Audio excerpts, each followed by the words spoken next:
Your child's Spanish target grade is a grade 7 or more, but their report says that they're working at a grade 4 or 5, despite revising vocabulary every single week. This is for you. So if you give me the next 10 minutes, I'm going to show you how you can spend 15 minutes with your child and help them get a grade 7 in their very next Spanish school exam. But first, for those of you who don't know me, hey, my name's Estrianna. I'm the director at the GCSE Spanish Academy, where we turn students' revision efforts into grade 9 results without having to cram the night before or revise every single day. And every single time I pop into your newsfeed, I'm giving you a revision strategy or an exam technique that you can give to your child right after this video to do that too. You see, after more than 14 years of teaching Spanish, I've found 3 common complaints. Students don't know what to revise in Spanish. And then when they do revise, they often forget what they're revising when it comes to actually implementing it in the exam. And then they drop lots of marks whenever they try the higher paper questions or when they try to write or say something more complex. So I was fed up with watching so many students doing everything that their teacher was telling them, but coming out disappointed because Spanish was still the one subject that they were not reaching their target grade in, and they just didn't know why. So after looking back at all of my successful students who were hitting those grades 7, 8 and 9s, I realised that every single student had 3 key elements to their Spanish revision that meant that they were not only going to get those top grades, but they didn't have to cram the night before or even revise every single day. In fact, in year 11, most of these students were revising at a maximum of 90 minutes of Spanish a week. But here's the thing, these 3 things just will not get your child a grade 7 in their next Spanish test at school if they are in year 7 or 8 because they don't know enough Spanish yet, completely not motivated because a lack of effort is never going to be fixed by changing the strategy, and they need to be willing to do about 2 hours of revision every single week at the start. And they also, if they're willing to settle for the foundation paper, because the foundation paper's grade is max a grade 5. So let's jump right into that strategy. So the reason we're able to turn students' GCSE Spanish revision efforts into grade 7 to 9 exam results, which lead to them making 3 grades progress every single term, getting grade 9s where they didn't even believe that they would get them, and this is something that a parent actually said to us, and doing all of that without needing to cram the night before or have to revise every single day, is because we solve 3 very specific problems at the GCSE Spanish Academy.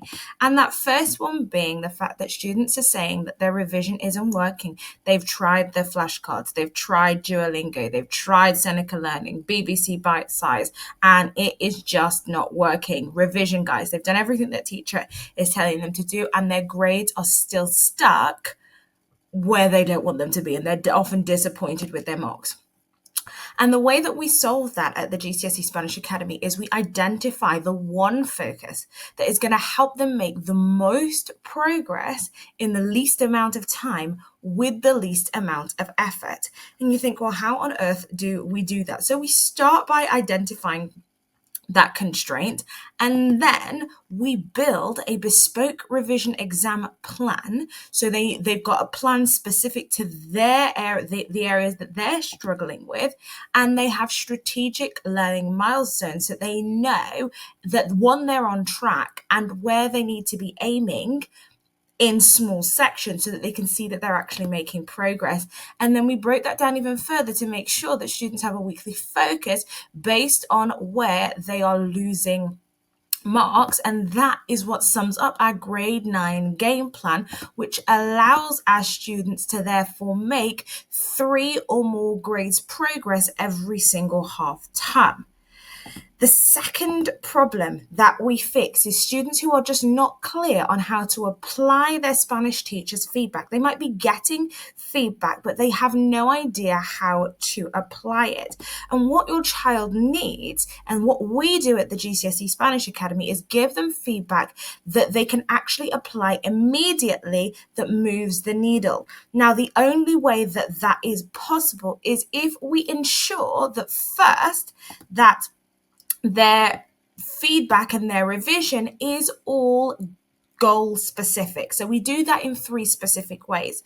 We make sure that students what they're outputting there, we call their revision output. So it's what we're marking, what we're taking in, has a specific goal. A really good example of this is, for example, they might be doing a 150 word writing and they need to include 3 higher level phrases in this specific essay. So then their feedback is going to be based on to what extent they reach that specific goal. So we're keeping it really specific so they can do something about it.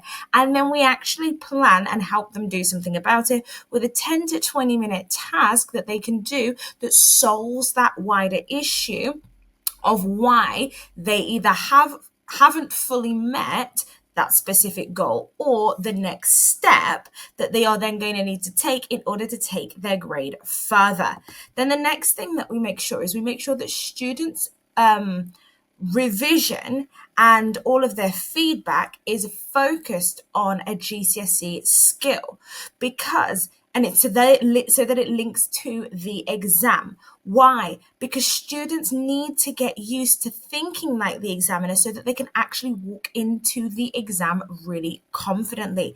And then finally, we make sure that the feedback that they are getting is weekly so that they are always clear on the strengths that they have, which actually leads to them building their confidence, but also where their areas of improvement are, which keeps their revision completely focused. And that is what we would call our GSA feedback loop. So it's how we give feedback at the GCSE Spanish Academy, and leads to parents saying, at the beginning when we started working with you, I would have never believed that they would have actually gotten a grade 9 in their speaking, okay, because this particular student was working at a grade 4 when I came to speak with her, okay, but then she ended up working at a grade 9 in her speaking. Why?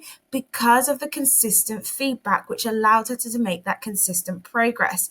Okay, and you're thinking, well, what's the final problem? Well, a lot of parents say when they get their mocks back, when they get their end of year assessments back, the results back, they'll often say, I didn't even know how bad it was until we got their mock results, until we got their results. And the problem is a lot of parents don't even have the time to be able to do it, even if they did. But if you do have the time, you're sat there all going, oh, well, I didn't even know, which is completely normal. It is not just you.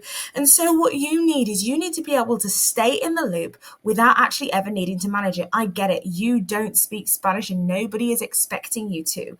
But it is really important that as a parent, you are able to stay in the loop and you know what's going on so that you can actually make key decisions around tuition, around spending more time revising, less time revising, whether you go on holiday, for example, in this particular break, because you need to know so that you can actually make that decision rather than making the decision and then feeling guilty about it being a bit wrong afterwards. So how do we make sure that you do that? Well, we make sure that we give you a realistic timeline.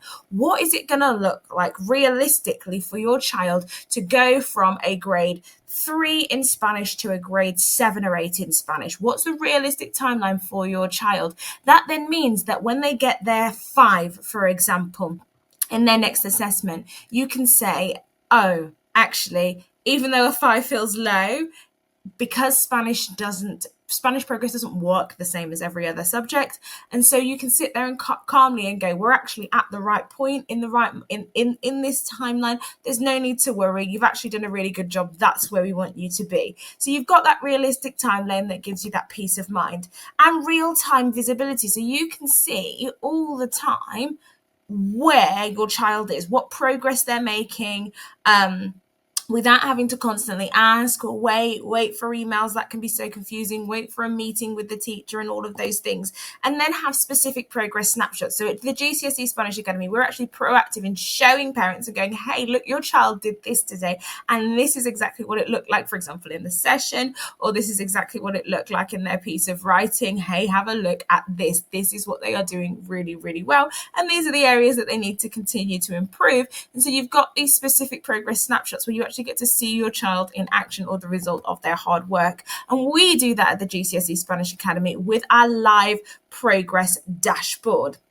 Okay, and that then means that parents are you're able to stay in the loop. You can make those key decisions without ever having to manage the revision at all. And that means that you never have to kind of push your child, or your child doesn't even feel that they need to sit and cram revising the night before, or they don't even feel like they need to revise every single day. So you're at step 1 right now. You've realised that your child's revision just is not working. So would it be worth a free 15-minute call if you could leave with the specific reason why your child's revision isn't working and a plan that fixed it this week? If that's something that would be beneficial for you, drop the word 15 down below and I'll personally reply with how we can help you schedule that call and get your child to fill out a 10-minute revision audit that they need to bring to the call, so that we can work out together to create a plan to help them get that grade 7 or more the very next time that they sit in a Spanish test